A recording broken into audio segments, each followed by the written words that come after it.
যে জাতির জন্য যুদ্ধ করে সে আমার ভাই হবে না তো কে ভাই হবে?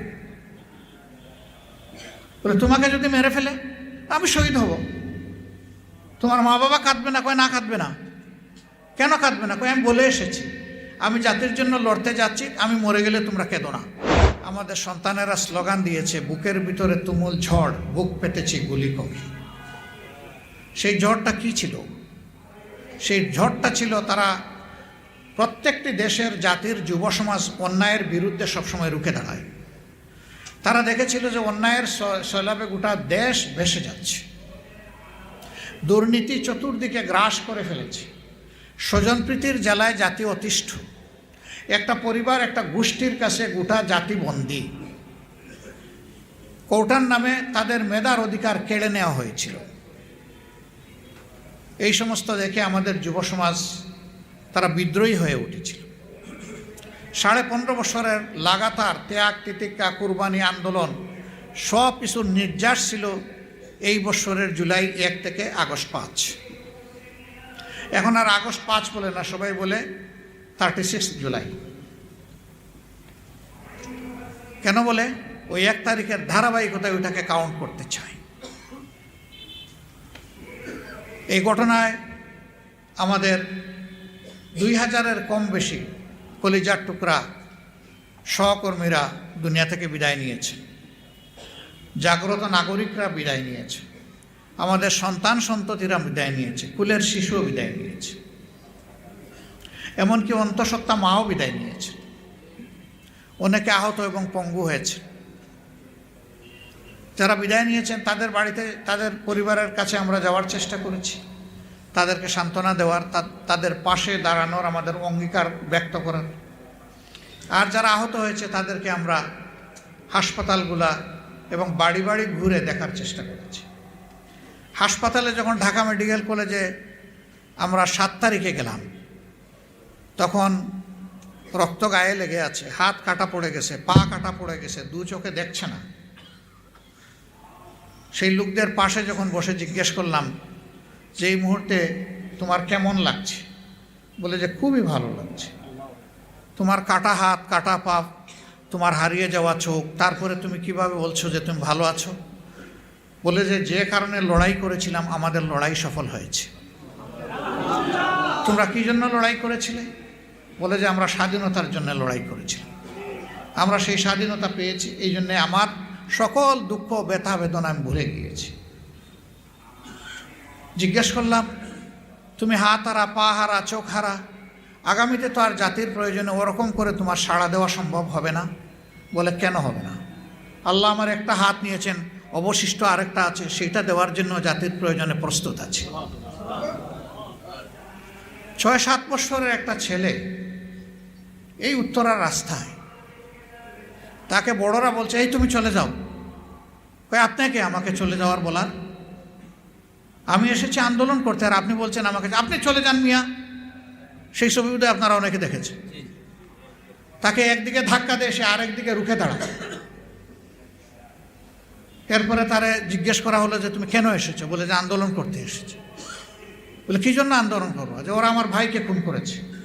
কে তোমার ভাই? বলে যে আমার ভাই আবু সাইদ। তো সে তোমার ভাই হয় কেমনে?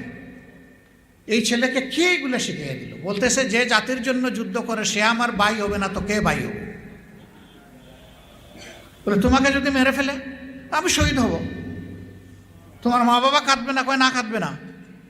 কেন কাঁদবে না? কয় আমি বলে এসেছি আমি জাতির জন্য লড়তে যাচ্ছি, আমি মরে গেলে তোমরা কেঁদো না। আলহামদুলিল্লাহ, এটাই ছিল আমাদের জাতির চেতনা। কেন এত বেশি এরা জুলুম জাতিটার উপর করেছিল যে শিশু, আবাল, বৃদ্ধ, বনিতা সবাই ছিল অতিষ্ঠ এবং ক্ষিপ্ত। তাই তারা মনের ঝাল মিটিয়ে এই মানুষগুলোকে খুন করেছে। কয়দিন হলো ভাই? মাত্র 4 মাস, 3 দিন বা 4 দিন। এই সময়ের ভিতরে এরা মিথ্যাচার শুরু করে দিয়েছে। বলতেছে না তারা খুন করে নাই, এইগুলা বরঞ্চ যারা আন্দোলন করেছে আন্দোলনের লোকেরাই খুন করেছে। সব আপনারা চোখের সামনে দেখলেন কিভাবে স্নাইপার দিয়ে হত্যা করা হলো, কিভাবে উপর থেকে হেলিকপ্টার থেকে গুলি ছুড়ে হত্যা করা হলো, কিভাবে সামনাসামনি শর্টেড সাইট করা হলো এবং মানুষকে খুন করা হলো, কিভাবে আপনার এই ইয়ের উপরে সামরিক যানবাহনের উপর থেকে তাকে ফেলে দেওয়া হলো একটা ছেলেকে জীবন্ত অবস্থায়, এসব আপনাদের চোখের সামনে। এখন বলতেছে তারা মারে নাই, তা মারলটা কি? তারা কি মানুষকে এতটাই বোকা মনে করে? এখন তো হাজার ক্যামেরা চতুর্দিক থেকে চমকে উঠে, ফ্লাশ করে উঠে। এখন ট্রেডিশনাল ক্যামেরাও লাগে না, সবার পকেটে এবং হাতে ক্যামেরা। তারা এগুলাকেও মিথ্যা প্রমাণিত করার চেষ্টা করছে। কেন? আমাদের মরহুম আমিরে জামাত অধ্যাপক গুলাম আজম রাহিমাহুল্লাহ একটা মূল্যবান কথা বলেছিলেন, এরা যা বলে তা করে না, আর যা করে তা বলে না। এটা এদের হাসলত। এরা লাঞ্ছিত হয়ে বিদায় নিয়েছে, কিন্তু এই জাতিকে তারা শান্তি দিচ্ছে না। প্রতিদিন বিভিন্নভাবে এই জাতিকে তারা জ্বালানোর চেষ্টা করছে, ঘরে বাইরে, দেশে বিদেশে, সব জায়গায়। আজকে পাশের দেশের কিছু প্রতিনিধি দল বাংলাদেশে এসেছেন, আমাদের সরকারের সাথে ডায়ালগ হচ্ছে। তারা বলতেছেন তারা বাংলাদেশের সাথে ঘনিষ্ঠভাবে কাজ করতে চায়। ঘনিষ্ঠভাবে কাজ করার এটাই কি লক্ষণ যে আমাদের উপ হাই কমিশন তারা তছনছ করবেন, আমাদের ফ্ল্যাগ তারা অবমানিত করে পুড়িয়ে দেবেন, আমাদের মানুষগুলোকে তারা পিটাবেন? এটা কি ঘনিষ্ঠ বন্ধুত্বের লক্ষণ? আমরা তাদেরকে বলি যে আপনাদের কথা আপনাদেরকেই সত্য প্রমাণ করতে হবে। এত কিছুর প্রতিবাদে বাংলাদেশের মানুষ নিয়মতান্ত্রিক প্রতিবাদ করেছে, কিন্তু অনিয়মতান্ত্রিক একটা সুই ধরেও টান দেয় নাই। এটা বাংলাদেশ। আমাদেরকে উস্কানি দেওয়া হচ্ছে, উত্তেজিত করা হচ্ছে, তোমরা একটা কিছু করো তাইলে আমরা সুযোগ পেয়ে যাব। বাংলাদেশের মানুষের মতো এত পুড় খাওয়া জাতি দুনিয়ায় খুব কমই আছে। পুড় খেতে খেতে আমাদের যে শিক্ষা হয়েছে, আর সহজে আমাদেরকে ছেলে বুলানো সম্ভব নয়। তারপরে একটা কথা আছে, how far and how much, কত দূর পর্যন্ত এবং কতটুকু হলে আমরা ধৈর্য দেব। হ্যাঁ, সব কিছুর একটা সংজ্ঞা আছে, সেই পর্যন্ত আমরা ধৈর্য দেব। সম্মানিত ভাইয়েরা, দেশটা একটা গুরুত্বপূর্ণ সময় এখন অতিক্রম করছে। ইসকনের বাড়াবাড়ি এবং ভারতের অপপ্রচার দুইটাকে কেন্দ্র করে কিছুদিন আগে মাননীয় প্রধান উপদেষ্টা এদেশের ফেসিবাদ বিরোধী, সাম্রাজ্যবাদ বিরোধী সকল রাজনৈতিক দলকে তিনি দাওয়াত করেছিলেন। আমাদের জানা মতো সবাই গিয়েছে।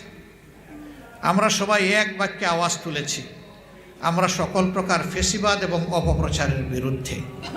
আমরা আমাদের দেশের স্বাধীনতা এবং সার্বভৌমত্বের পক্ষে, এবং আমরা ইউনাইটেড।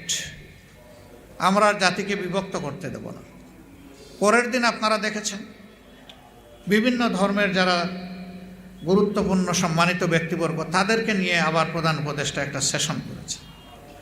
সেখানে তারা সবাই বলেছে, আমরা কারো উস্কে দেওয়া সাম্প্রদায়িকতার এই দ্রব্য আমরা কবুল করব না, কিনব না। আমরা শান্তিতে আছি, আমরা শান্তিতে থাকতে চাই, এবং দেশের বিরুদ্ধে যত ষড়যন্ত্র আছে আমরা ধর্ম নির্বিশেষে সবাই এগুলা রুখে দেব। আলহামদুলিল্লাহ, ওরা যত আঘাত দেবে জাতি তত মজবুত হবে ইনশাআল্লাহ।